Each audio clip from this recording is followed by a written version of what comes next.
Good afternoon, and welcome to the Wednesday afternoon conference call with Trusts Unlimited. This is Jim George speaking. I'm the non-attorney spokesman and facilitator for Trusts Unlimited. I'm terribly sorry that I got into this call a little late. I've frankly lost track of time. I've been on the phone all morning all over the planet talking to a lot of people, and since most of the people I talk to are to the east of us, their times are a little different than ours, and so I had to get up kind of early to get information from them and discuss certain issues with them. So again, I apologize for that. Let's go ahead and get into this call for today.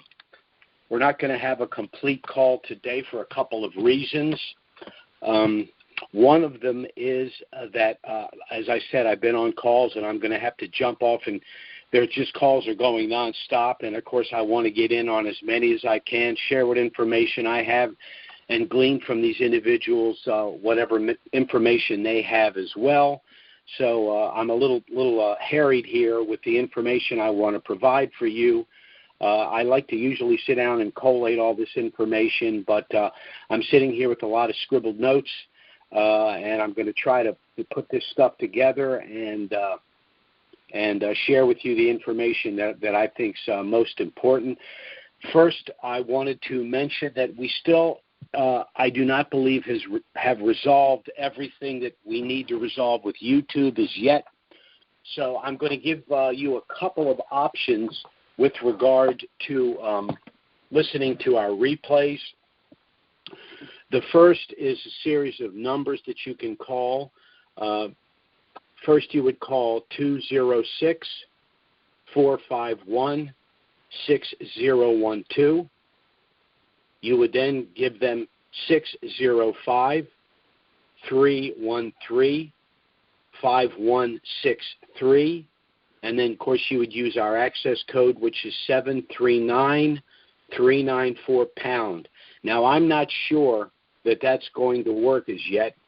I've discussed briefly the issues we've had with YouTube, but unfortunately what's happening in this country, which is just an abomination, is that half of the nation is being harassed and silenced because they're not parroting the narrative, and we have no intention of succumbing to that crap. So we're still going to try to see if we resolve whatever issues may still exist with YouTube. However, we have another way that you can listen to the replay.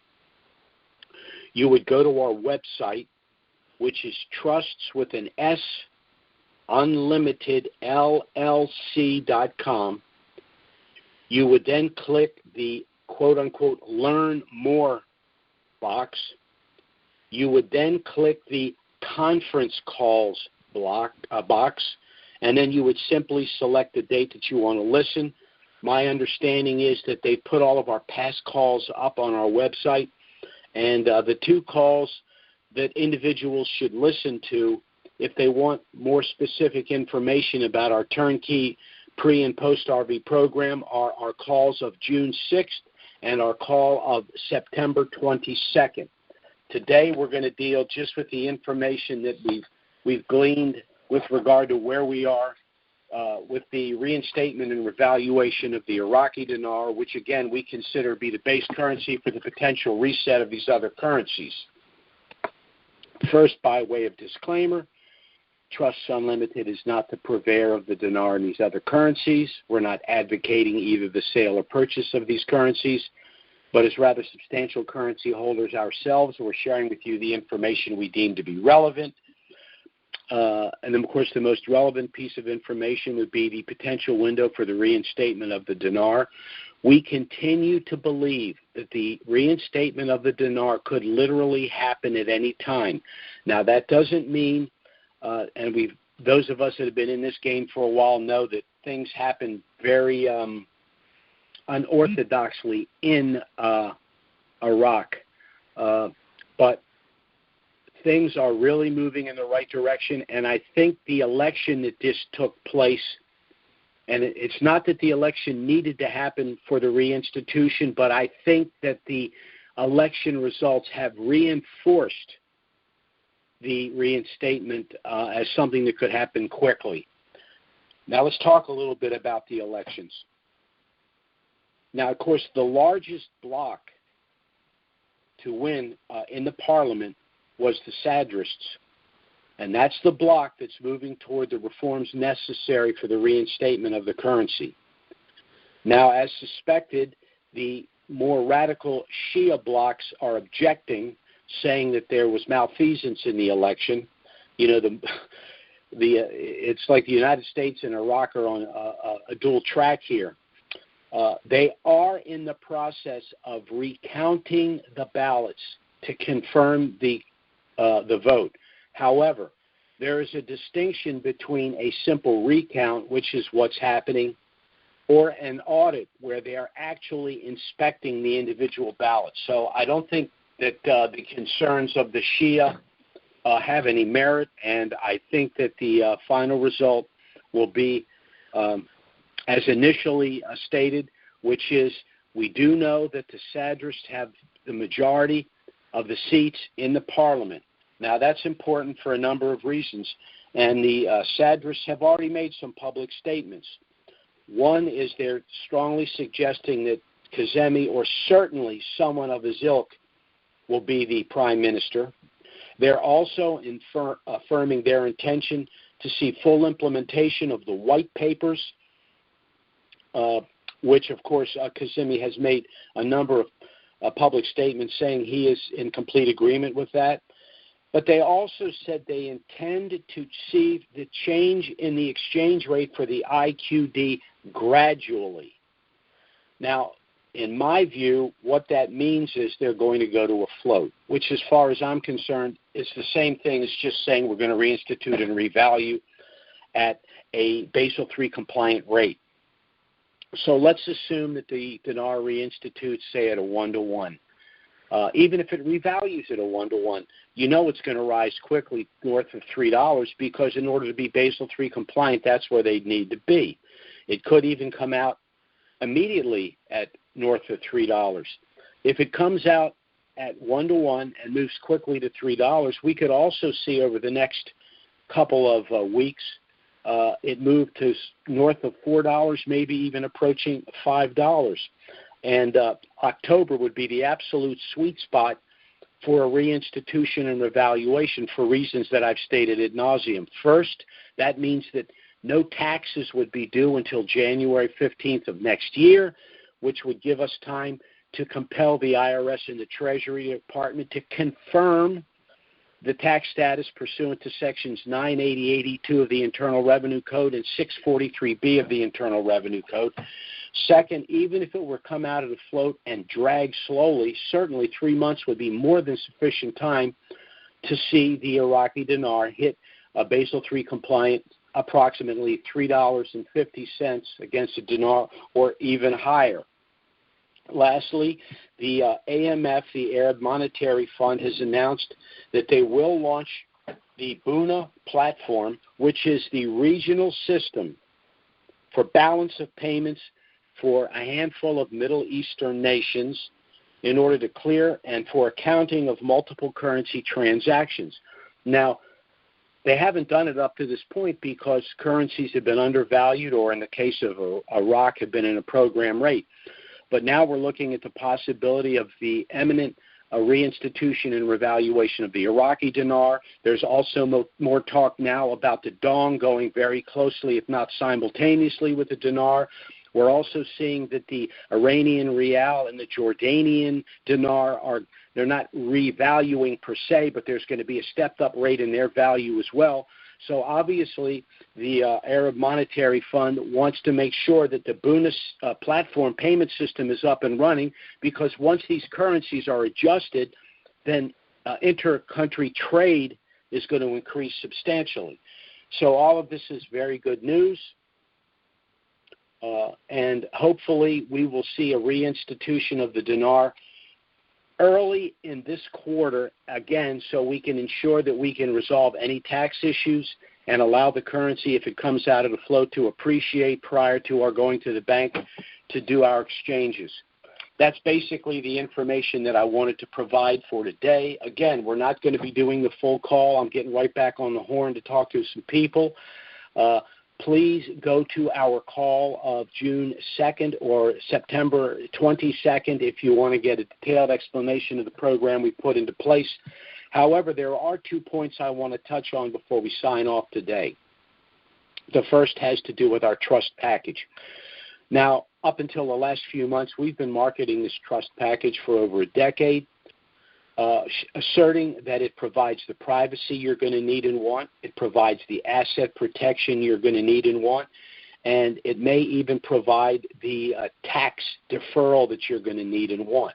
Now, this is important because what the current government is doing, now, it's kind of complex. In my view and in my opinion, the Biden administration doesn't really want to see the revaluation of the dinar because domestically it doesn't work for them politically. 6 to 8 million new millionaires are not going to vote for a higher government and higher taxes.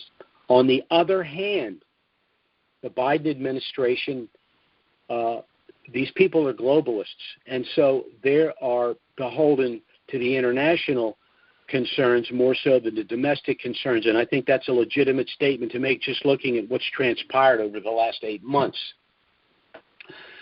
But the administration is in the process of doing a couple of things. First, they've introduced the infrastructure bill anywhere. Of course, they're fighting now between, I think, 2.2 and 3.5 trillion. But if you dig deep into this thing, we're probably looking at something that's closer to 6 trillion. So this massive increase in M2, in the creation of a currency, is inherently inflationary. And at this amount, it's hyperinflationary. In addition, buried in this stimulus bill is basically having the federal government shadow our bank transactions. The excuse is they want to collect money from deadbeat millionaires, but of course, tracking $600 transactions has nothing to do with deadbeat millionaires. And lastly, the Treasury Department, Janet Yellen, and that crowd are all really pushing hard for a digital currency. So all of these things actually make establishing a trust like ours, irrespective of whether or not you have currencies, very important. And the reason for that is I'll explain a little bit more detail. But I could make the argument now that Biden is actually in a position where he wants to see the reinstatement, because the reinstatement of the dinar, even though the dinar would be depegged from the U.S. dollar, means that the dinar that the federal government holds is now going to be stepped up in value. Now, the United States can convert that to dollars, or they can simply leave the dinar in place, because the dinar, if it's Basel III compliant, is a gold derivative. So that's, an issue for them as well. My concern is that the increase in the money supply is hyperinflationary, and certainly the creation of a digital currency is going to create a problem. A digital currency means a lot of things. First of all, it's an unsafe currency. Why? Look at all of the hacking, and it's the left that complains about all of the hacking. Well, if the currency is digital, it can be hacked. I mean, even an EMT, an electromagnetic pulse weapon, which is an alternative to conventional war or nuclear war, would wipe out a digital system. So I don't want my wealth in a system that could be wiped out in a millisecond. So here's the situation we're confronted with. We want to go to the bank. We want to do our exchange. We know that money is necessarily going to have to be in the bank for a few days, if not weeks. And it might be at a time when they're transitioning to a digital currency. So we want to establish our trust for the reasons I've stated. We want to assign our currencies to that trust for the reason I've stated. We want to go to the bank and do our exchange. But then we want to transition that money out of the currency, banking, and financial systems, and as much as practicable into tangible assets. And here's one of the long-term reasons for doing this as well. Again, we want the IRS to confirm Section 988E2, and Section 643B. Section 643B says the sale or exchange of a capital asset within an irrevocable trust is tax deferred. So by transitioning assets from currencies, from bank accounts, from investments to tangible assets, mean if those assets are within a trust package like ours, we could buy and sell real estate investment trusts, precious metals, cryptos, things like that. We can buy, sell, and exchange those things within the trust on a tax-deferred basis. And the only way that the government can get around that is to literally change the law.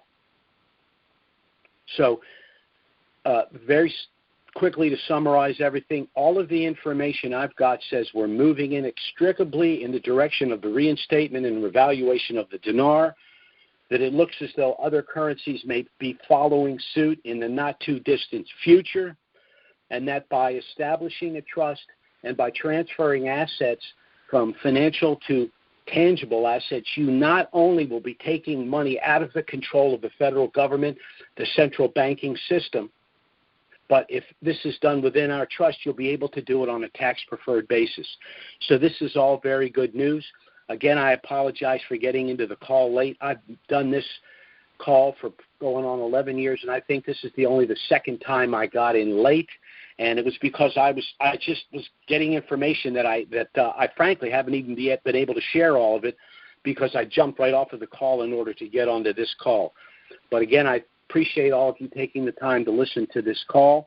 I've given you the playback information. We're going to try to put all this information in an email before the end of this week so that everyone will have it. But we will, of course, be back next week.